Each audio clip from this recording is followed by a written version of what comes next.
Okay, let's go ahead and talk about College Board Unit 1. This corresponds with my units 2A, 2, 3, or 2B, and 3. So this is all the stuff about the relationship between mean, medians, and then the box plots and all those kinds of things. Describe the distribution and what all's going on with that. Now, do keep in mind that this past summer you did have to actually draw your own box plot. Okay, so we're going to make sure that we have to practice that before you guys go into the AP exam. All right, so let's go on to these guys here. Here we go. The other pages, the free responses in your packet, are the answer keys are online, but I'm just going to use this video to go over pages 3 and 5. So page 3 was this one from 2017, number 4, about the different chemicals at the 3 sites. And so let's go ahead and take a look at this. The first one asks about how the site's chemical Z differs among sites, the 3 sites, and is the same. Okay, so you want to make sure you talk about both of those things. So I talked about how the median was the same at all 3 sites. You really should mention what that median is. Not, the older free response questions, they didn't necessarily dock you if you did not record those values, but recently they do. You will get docked off if you don't have values. You will get marked off if you do not have units. Those kinds of little things that indicate knowledge and understanding of context. So stating that the medians are all the same, check and see if you got that. And then talking about how the variability from site to site. So this chemical Z, you can see the very spread out in site 1 and more varied in site 1 and the least varied in site 2. Actually, it was most varied in site 3. And so what you want to do is be specific in the kind of information you get. You want to compare them. So you want to say how the ranges or the IQRs are different or the same, or how different they are. You could even say this one's more varied than that one and give the values of how different it is. So specific and comparison are important. And then finally, to get credit for context, you had to talk about it was between these sites and it was about the chemicals in the types of chemicals in those sites. If you did that, then you got credit there. Okay, if you got all 3 of those, you got an E for that section. Okay, section 2, B, is about knowing that the sum of the 3 chemicals was 20.5. And so based on knowing that this piece of pottery had a sum of the 3 categories or three chemicals of 20.5, where did it come from? Okay, so I will tell you that when I did this problem the first time, I would have only gotten partial credit on this section because I missed a better way to definitively determine which site that the pottery came from. So I added up their medians and I showed adding the 3 medians at site 1 and what it gave you. And I showed adding the medians at site 2 and what it came to, and adding the medians at site 3. And the one that had the closest median to 20.5 was site 3. And so that's why I deduced that that was my answer. But it is better and definitive if you actually sum the mins and the maxes. Because if at site 1, if you sum the 3 minimums at 21, then that sum will be higher than 20.5. So there's no possible way that pottery came from site 1. In site 2, if you you got the minimums and the maximums summed to 19. So there's no possible way that pottery could be from site 2. The mins and the maxes included 20.5 at site 3, so it could be from that site. So to get credit for this section, you had to have these components. You had to choose site 3. That was first and foremost what had to happen. you had to have a sum of mins and maxes and the computation showed or explained. You could say I summed the mins and the maxes at each site, and then you could say for site 1 it was this, and so on. So you had to either explain in writing or show the computation. Then you had to justify. Now, I got credit for the first and third component, so I got partial credit on this section. Um, but because I justified it, I did state when I summed the medians, they were close. The median, the sum that was closest to 20.5 was site 3. So that was my justification. But you would want to say the justifications are that the mins and the maxes, just like I had explained earlier, it's not even possible for that sum to come from site 1 or site 2. All right. The last one question is about if you could only analyze one chemical to then decide which site that the pottery came from, which site would it be and why? And or what's the reason? And that chemical that you should choose to examine is chemical Y. And you can clearly see that chemical Y is so different at all three sites. There is no overlap.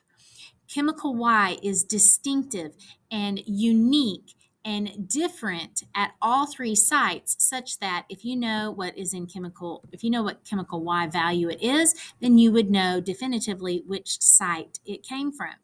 So you had to choose chemical Y and talk about the fact that the chemical was distinct, unique, different at all three sites. That's how you got credit for that.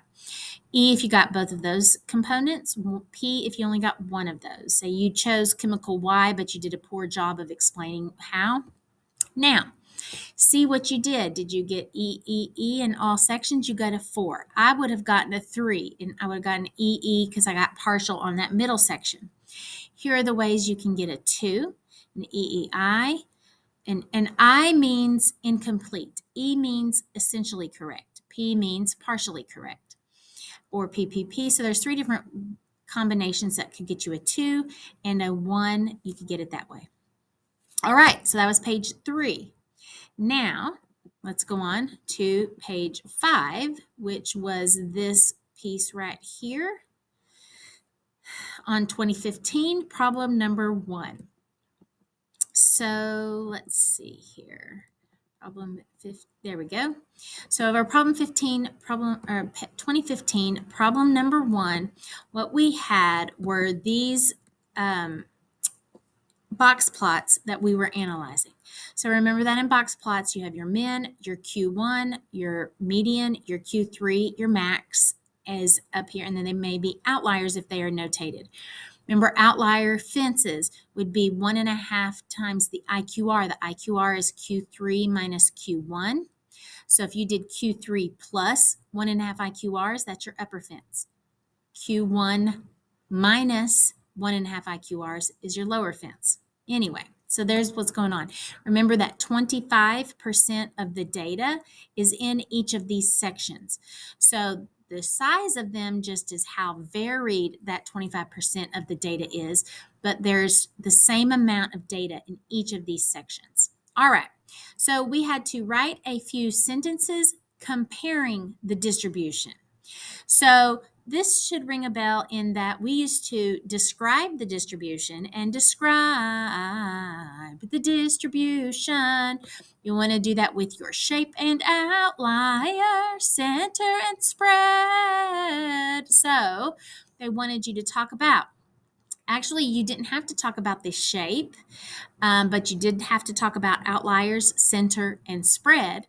You didn't just talk about them. Do not go, this one has this socks, this box plot has this socks, and you don't compare them. If you do a beautiful socks for one and a beautiful socks for the other, and you don't compare, you get nothing. You have to compare the socks to get credit. So first, let me tell you why you didn't have to do the shape. You could have discussed the skew. You could have talked about how Corporation A is skewed to the right because of these upper outliers. You could talk about skew, and then Corporation B is fairly symmetric, okay?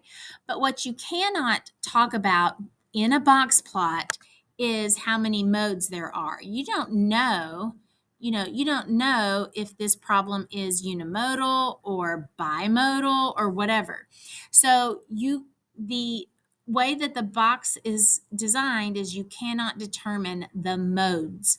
So unimodal, bimodal, multimodal cannot tell. Therefore, you only could talk about, if anything, the skew or symmetry. Okay, now outliers, you might have done next because shape. Outliers.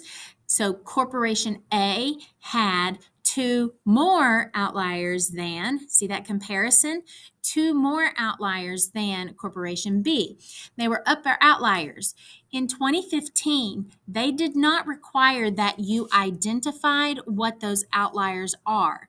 But since then, and especially since 2020, they want those specific numbers listed. So I would suspect if this was a grading question graded now, that you would have gotten marked off if you did not identify those salaries at about 71,000 and 77,000. And they'll give you a little leeway because you don't know exactly what those are. Okay, so that was outliers. Center. The medians are about the same. So, but state specifically what those are. So these centers, the medians are about the same at $51,000. And then the shape, outlier, center, and spread. Okay, so we talk, the spread. You could either talk about the range or you could talk about the interquartile range.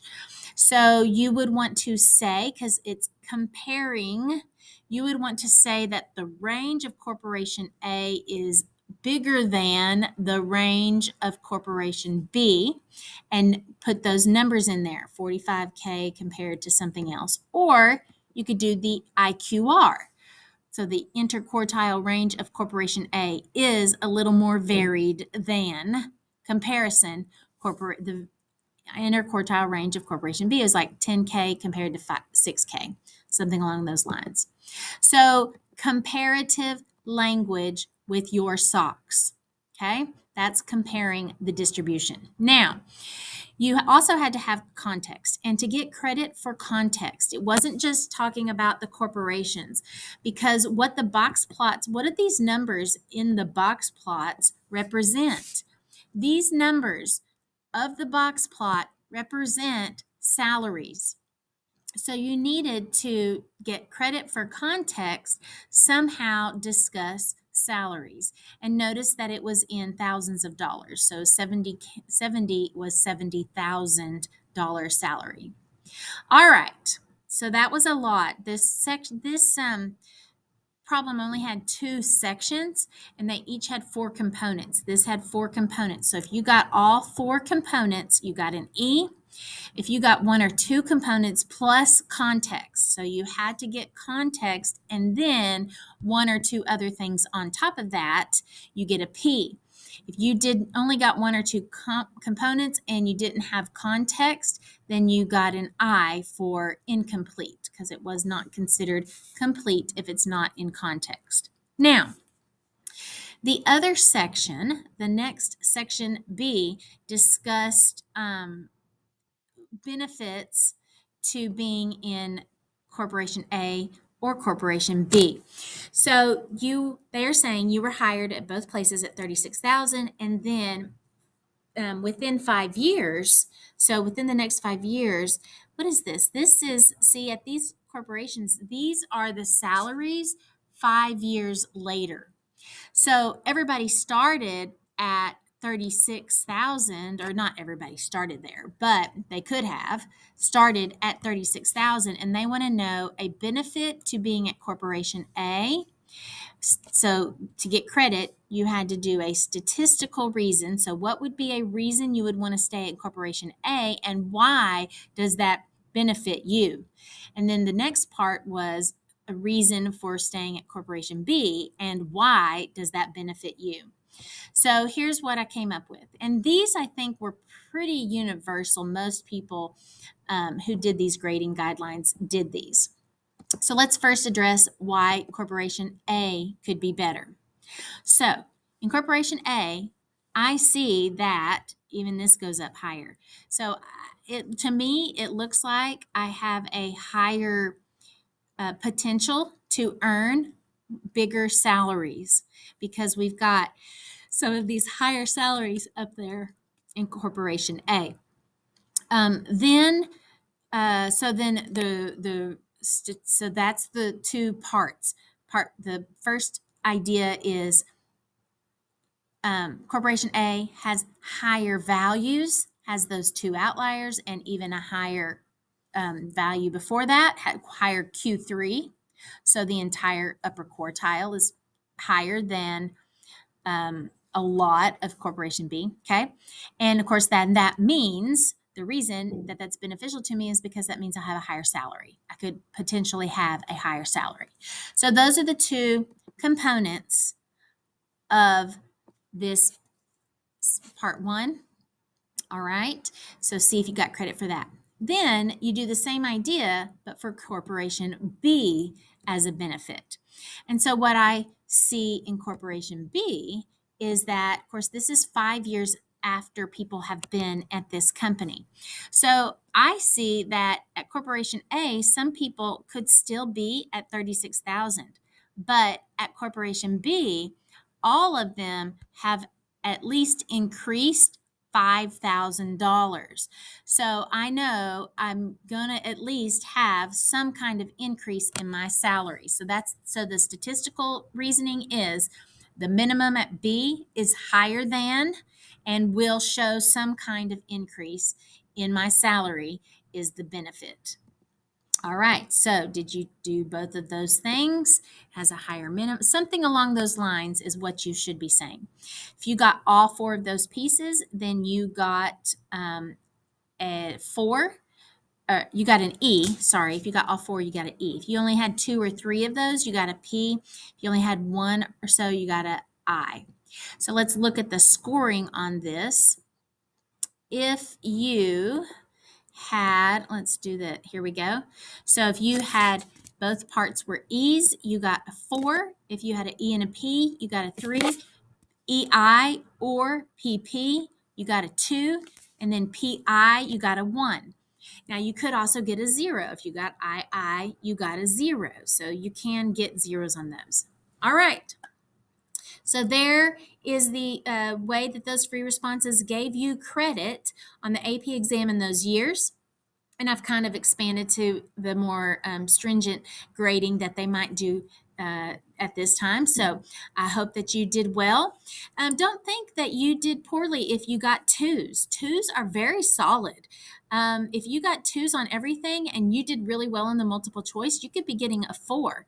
So you don't have to be getting 3s and 4s to be getting on these these free responses to knock it out of the park on your final score. So don't be discouraged, but you hopefully learned some things to improve your scores in the future. All right. I hope that worked well for you.